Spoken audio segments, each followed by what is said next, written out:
everyone. Is my voice audible enough? Reminds me of Tim Coles. Can you hear me? Yes. All right. So I'll have a basically talk about mobile money. So let's start with the layman's definition of mobile money. It's basically having a bank account in the palms of your hands. So what that means ideally is that your number becomes your account number, and then everything else is abstracted. But it holds all the account information and the money that you're transacting. So there are three key players in the mobile money ecosystem. You have the mobile money provider. That's usually the mobile mobile network operator. And then you have the network agent, usually the guys who help in cash in, cash out. And then lastly, you have the subscribers, the guy who owns the SIM card. So just a brief history about mobile money. It actually started in East Asia and the Pacific in 2007, and then it's in Kenya where M-Pesa made it a very famous, I would say, way of sending money or transacting money. And then from there, of course, it was copied by Uganda in 27, and then 28. 28 was in Tanzania, and then in Uganda it came in 29, and then finally Rwanda. So the applications that mobile money supports is that one, where you mainly look at it for peer-to-peer transaction. If I want to send someone money, and because of the barriers we have in sub-Saharan Africa, you'd find that you have people saying Kampala, and then someone who lives probably 1,000 kilometers away, it wasn't easy to send money, and because they also didn't have bank accounts. So mobile money came to replace that. So they're mainly used for peer-to-peer transactions and also in payments. That's buying airtime and data. Of course, the user cases kept growing. Then we went to bill payments, where the other service providers came on board, the power companies, the water, the pay TVs, paying taxes, government fees, and so on and so forth. And the list kept growing. So, and then lately you have the merchants who have come on board. Like in Uganda we have, what do we have? Nando's shut down. Unfortunately, also one of the big supermarkets also closed. But again, the merchants also showed up, and where they were using it as an avenue for accepting money. And then now we have, of course, remittance payments. That's also one of the big user cases that's growing. We have integrated financial services, that's savings, investments. I know Adrian started an investment firm. Hello, Adrian. So probably we'll dive into that later. And also interoperability, that's moving money from one mobile money provider to another. It's becoming a big thing in Uganda as well as in East Africa. And then also they're embracing open API, where they make it easy for any programmer who wants to build applications that's running on the mobile money ecosystem. So basically a snapshot of where mobile money stands globally. They're about, as of 2023, they're about 1.7 billion accounts, mobile money accounts, wallets. So out of that, three quarters comes from sub-Saharan Africa.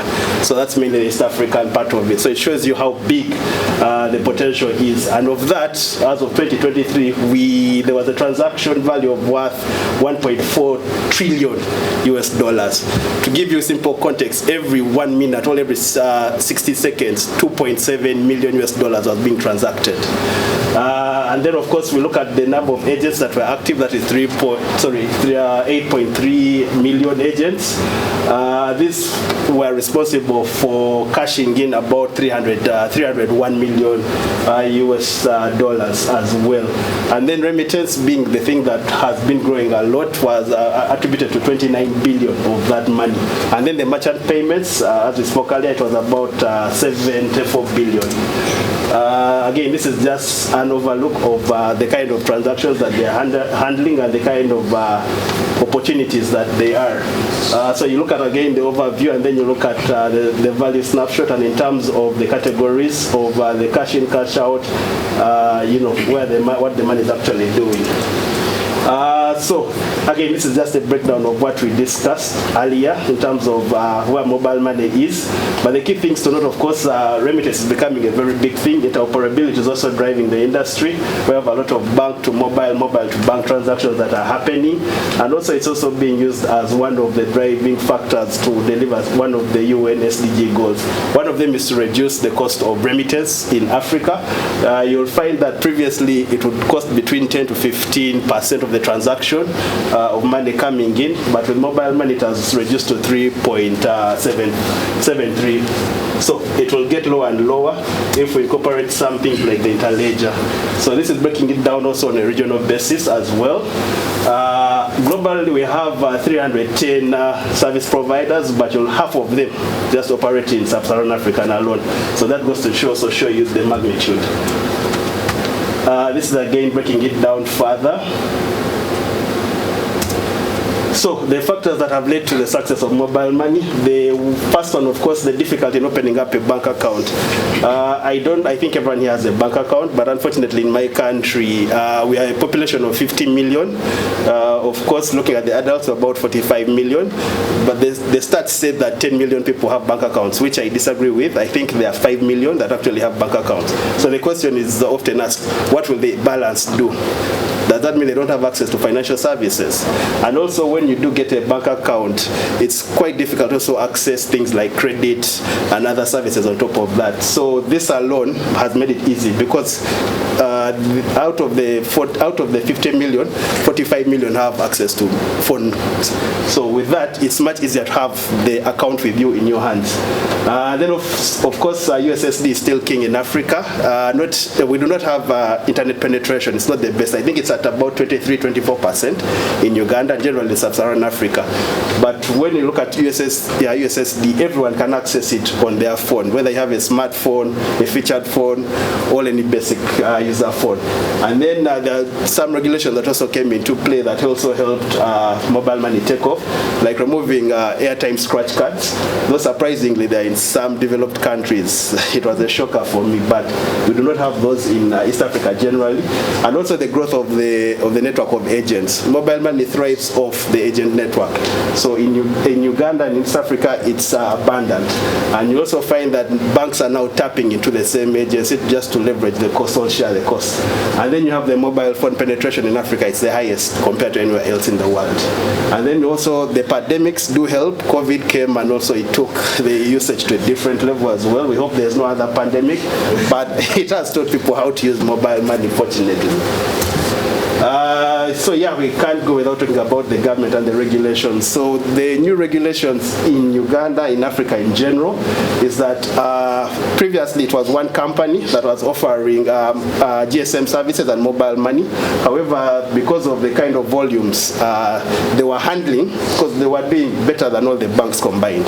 So it was scary. So the central bank came and told them that, hey, we need to separate and have two entities, one that handles mobile money and then one for the GSM business.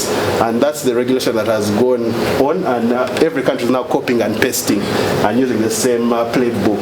So you'll find that there are two companies, though it's under one parent company. Like MTN will have MTN Mobile Money, and then just MTN the normal company.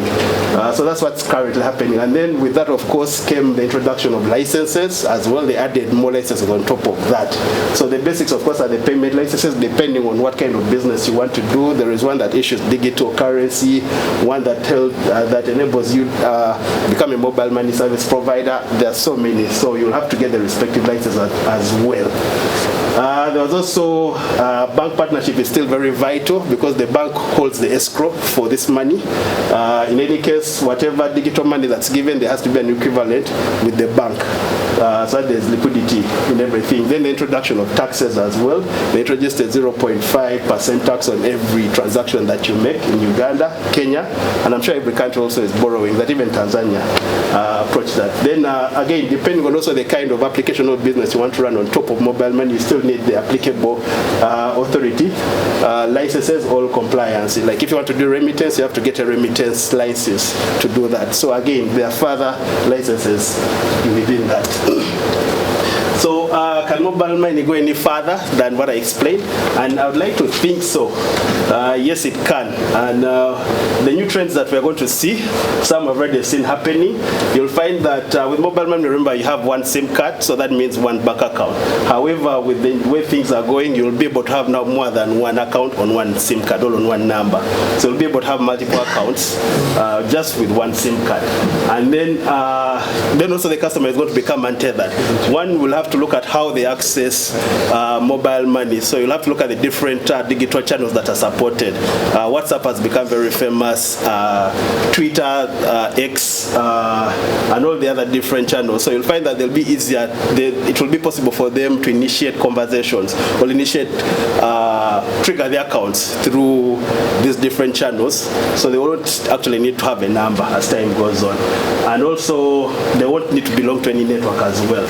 And then the other thing that's coming out main is that mobile money is now, they're building an ecosystem whereby the money stays in. So they want to make sure that once the money is in, you'll probably want to pay bill, go for fine dining, pay merchant. So they want the money to stay in at the end of the day.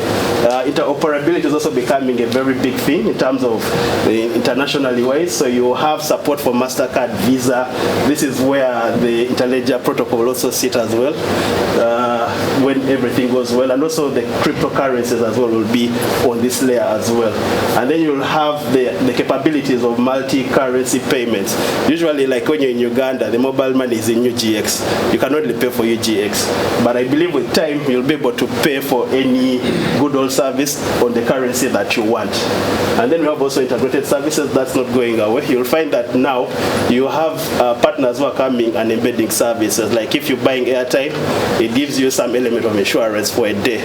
Or if you pay for this good, you'll probably get a free fuel voucher. So the embedded services is becoming a very hot topic, all hot cake for this. And then mobile money is now becoming a platform. Platform as a service. So what happens is that you'll find that there are so many different companies that are offering the same product, and then they just come and compete using that same platform because they are all competing for the same customers. Like MTN in Uganda has about 20 million subscribers on mobile money. So you'll find that say World Remit will come, then you'll also find Remit will also come. So they'll all be on the same platform trying to compete for the same customers. This is the same thing for savings and investment. I work for UAP Old Mutual in Uganda. So we are the second biggest fund managers after the government NSSF. So we do offer investment instruments as well. There's another company called Zedo. There is Britam, Sandlam.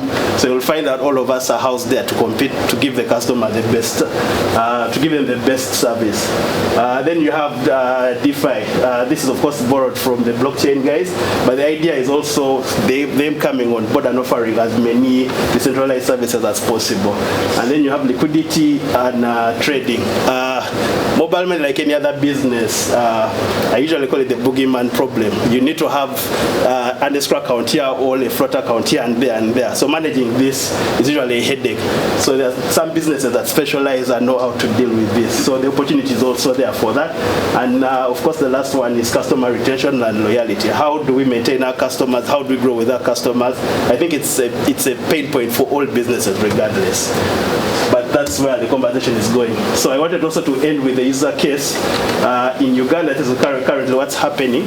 We're going to look at a study, of course, Uganda Mobile Money Limited, one of their microcredit services. So they have currently now it's on 18 million registered mobile money subscribers. So there's one of the services that's very prominent. It's a credit or micro-lending service. So you'll find that they have an interest. The product is, of course, you can get money anytime. Usually they look at your transaction over a period of time, and then from there you can be able to access a given amount of money or tickets depending on the ticket sizes. So they usually charge 9% per month. So if you round that up, that's about 108% annually. That is ludicrous, but that's how they make money because it's unsecured. There's a penalty of 9% as well, and the current number of users is up to 12 million, and then the size of their portfolio is 20 million US dollars. So what that means is that every day they're lending out $1 million US every day with an interest of 9%. So in a year they lend out to up to about $400 million US, and of that, of course, their default rate is usually at 5%, but because there are other mitigating measures, it usually falls on the baseline of 2%. So my question to you is that how do we tap into such opportunities? Can we reduce the interest rate there so that at least more people can borrow? Can we increase the ticket sizes? So all these are things that we can play with. So basically how this relates to the person on the ground is that in Africa, usually they have the market vendor, the person who wakes up every morning, just needs cash for the day. They need probably $1 to or even up to $10 so they can buy groceries, go sell, and then return the difference. They also need other services. If their children get sick, or they also need to save and earn interest of the money they have saved. Then you also look at the transport guy, the border guy. I don't know how many of you have ever taken all had a border experience, but also these guys need money for fuel to transport things from point A to point B. Sometimes they do not have this money as well. They also fall sick like any normal human being. They also want to save. They want to earn interest. They want to invest. So you also have the village circle loans associations, the VSLAs as well. I mean, for them, how can we keep our money securely? How can our members also collect money? We don't want to follow up everyone at the same time, and also having physical money, it can be stolen. So these are some of the issues. For the learner, how do I get access to content, paying bills so that I can probably read at night? The barber, paying bills so that I can probably shave the customers, all work on the ladies' hair and salon and the nails. I mean, all these are things that we look at, and mobile money has made it so easy, so accessible for people to access services across all profiles, across all genders, and it makes it relevant for everyone. So again, the question to you is that how do we then tap into this? Toby was talking about leveraging blockchain. So how do we tap and leverage blockchain with this? How do we again pull resources together, money together, so that we can tap into these many opportunities? Yes, there are problems, but I think the solutions are with you guys. And I know most of you are developers, but sometimes you have to put on your business cap, maybe to solve the problem that has value, that has economical sense, that is facing everyone every day, everywhere. I think that's it. Thank you so much.